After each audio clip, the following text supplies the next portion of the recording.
पुत्र सबके ऋण से मुक्त हो सकता है, पुत्र पिता के ऋण से मुक्त हो सकता है, पुत्र पूर्वजों के ऋण से मुक्त हो सकता है, पुत्र ऋषि ऋण से मुक्त हो सकता है, लेकिन मात्र ऋण से कभी पुत्र उऋण नहीं हो पाता। इसलिए भैया सब कुछ छोड़ देना, सब कुछ भूल जाना, लेकिन माता पिता की सेवा को मत छोड़ना। यदि माता पिता की सेवा को आपने छोड़ दिया, आपको वो ठीक नहीं लगने लगे, उनके साथ आपकी व्यवस्था नहीं जमने लगी, तो समझ लेना हमारे पतन का कारण यहीं से प्रारंभ हो गया। एक फ्लैट नहीं 10 फ्लैट लेकर के दे दो मां को, एक आश्रम में नहीं 10 आश्रम में जाकर के मां को रख दो, पिताजी को रख दो, 1000 नहीं 50,000 रुपए महीना उनको देने लगो, फिर भी आपको सुख नहीं मिलेगा, शांति नहीं मिलेगी। उन्हें कुछ नहीं चाहिए आपके मीठे शब्द के अलावा। कल तक वो मां के बगैर एक पल आप नहीं रह सकते थे, आज जब उस मां को जरूरत है आपकी, तो अब आप मां के साथ नहीं रह सकते। पापनी तो थी ये, लेकिन काम इसने मां का किया है, इसलिए गोविंद जो आगे यशोदा को मुक्ति प्रदान करेंगे, वो आज पूतना को प्रदान किए। सज्जनों, संत कहते हैं कि ये पूतना कोई और नहीं है, ये महाराज बलि की बहन है। जिस समय बामन भगवान का रूप का दर्शन किया, तो इस समय बलि की बहन ने मन में विचार किया कि ये मेरा पुत्र होता तो इसको मैं स्तनपान कराती। लेकिन जिस समय बामन भगवान विराट रूप धारण किया, तो उस समय भी ये मन में विचार लाई, यदि ये मेरा पुत्र होता तो इसे जहर पिला करके मार डालती। भगवान ने कहा, तुम्हारी दोनों कामनाओं की पूर्ति मैं करूंगा, चिंता मत करो। स्तन भी पान कराई और विष भी पान किया, भगवान ने उसे उद्धार किया। 7 दिन 7 रात्रि की आयु भगवान की हुई और पूतना का अंत कर दिया। आज के बच्चे में है सामर्थ्य कि अपने शरीर को संभाल ले। कहते तो बहुत प्रश्न हैं कि भगवान कृष्ण ने जो किया है तो हम भी तो कर ही सकते हैं, करो। इधर माताएं कृष्ण को जैसे उस राक्षसी के शरीर से नीचे उतारा गया और लेकर आई, तो कहां लेके गई? सीधे गौशाला लेकर के गई। गौशाला ले जाकर के गोमूत्र से सिंचन करी।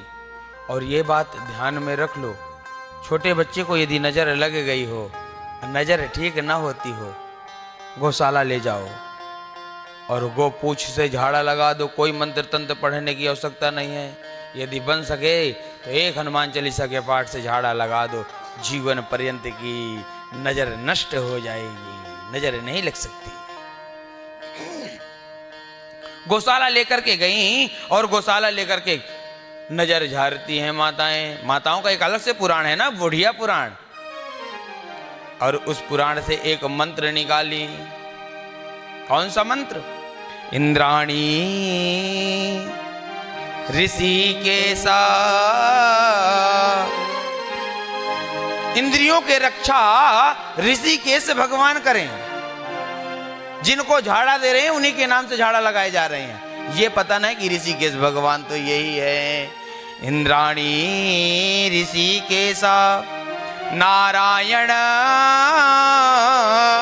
प्राण रक्षका। हे नारायण भगवान, हमारे लाला के प्राणों की रक्षा आप करना। कहु कहाँ लग नाम बड़ाई, कहु कहाँ लग नाम बड़ाई, कहीं नाम गुण गाई। कहु कहाँ लगी, कहु कहाँ लगी नाम बड़ाई, राम न सकहि नाम गुण गाई। कहीं नाम गुण गाई। कितनी बड़ाई इस नाम की करूं, जितना भी करो उतना ही कम है। एक बार जिस समय सेतु बंधन हो रहा था, सेतु बंधन को श्री राम जी ने देखा, बड़े बड़े पहाड़ लाए जा रहे हैं, बड़े बड़े पत्थर लाए जा रहे हैं। श्री हनुमान जी महाराज क्या करते हैं, उसमें बस लिख देते श्री राम, और राम लिख करके जल में डालते हैं, तैरने लगता है। भगवान ने सोचा कि मेरे नाम से, मेरे नाम का इतना बड़ा प्रभाव, मेरे नाम मात्र से ही ये तैर रहा है, यदि मैं रखूंगा इसको जल में तो क्या होगा, ये तो और बढ़िया अच्छे से तैरेगा। बोले इस एक्सपेरिमेंट को कहाँ करूं, ऐसी जगह पे करता हूं जहां कोई देखे ना। लेकिन राम जी से दूर हनुमान जी कहाँ रहते हैं। जहां सेतु बंधन हो रहा था वहां से थोड़ा दूर राम जी गए और एक छोटा सा पत्थर उठाए, और पत्थर उठा करके जैसे समुद्र में डाला वैसे डूब गया। श्री हनुमान जी पीछे से खड़े थे, बोले प्रभु,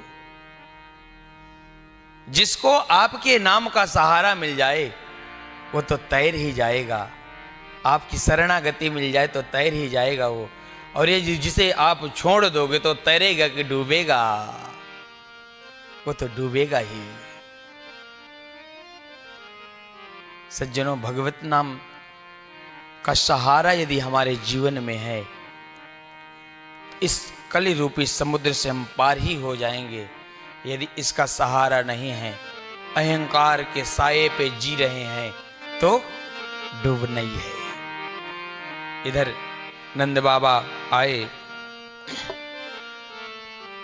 नंद बाबा जैसे आते हैं, नंद बाबा को पता चला, बड़ा पश्चाताप किए।